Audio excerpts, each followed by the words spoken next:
In 60 seconds, please tell me about your organization's story.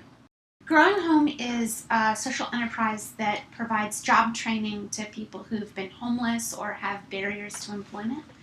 We do that through working on urban farms. So we give people direct training in horticulture, and then we give them the opportunity to choose a major. So they either work in landscaping or customer service or food prep, and then we help them find jobs in that area. So the funding from selling the vegetables that they grow goes back into the training program so we can pay them. What is the biggest challenge your organization had to overcome so far?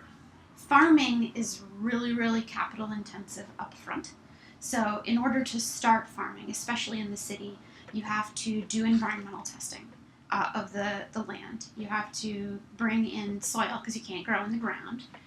You have to build some kind of structure so that when it gets cold you can continue growing.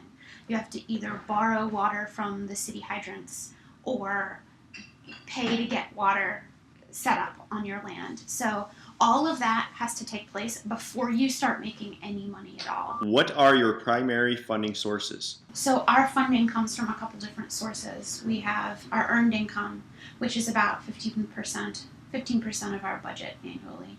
And then some government funding for our workforce development program, independent foundations, and then individual giving. So we did make up some of the funding through those other sources. And then twice in the past several years, we've been able to take loans from the Chicago Community Loan Fund, which works with enterprises and socially minded enterprises and nonprofits to do low interest loans.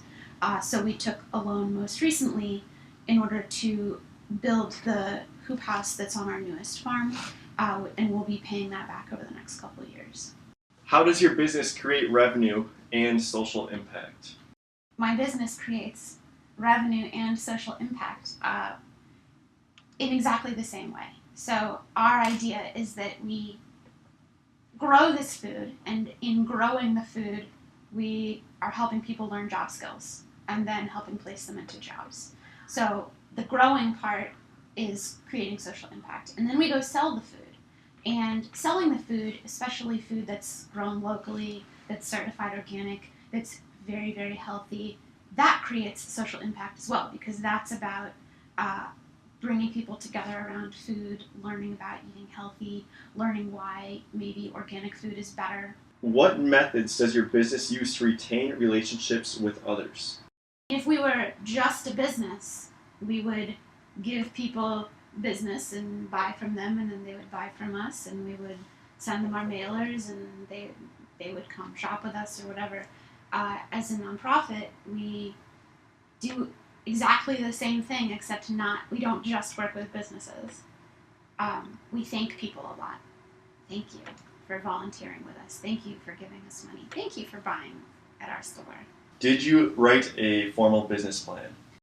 We have had 3 business plans over the past 10 years, because your business plan runs out after a couple years. Right now we are sans business plan, although we're working with, like I said, a consultant who's going to be doing financial modeling for us, and so we'll have hopefully a really good business plan, which will look at scaling our business. How can we create greater inclusive capitalism in Chicago?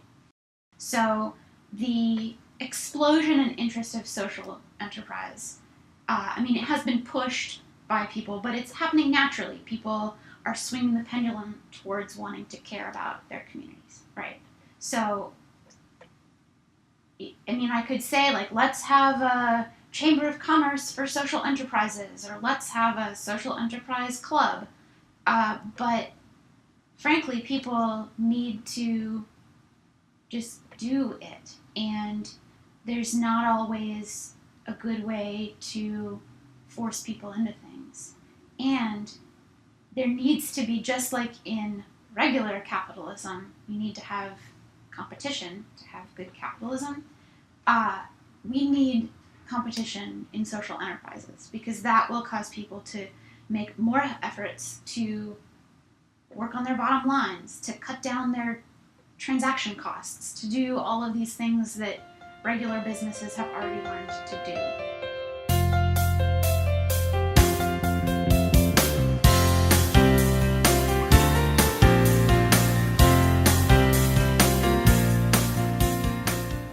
Everyone believes that organic agriculture is the perfect vehicle for changing lives and communities in Chicago. Through our job training program, investing in healthy living, and focus on community development, we're dedicated to making Chicago a greener, more productive, healthier place for everyone.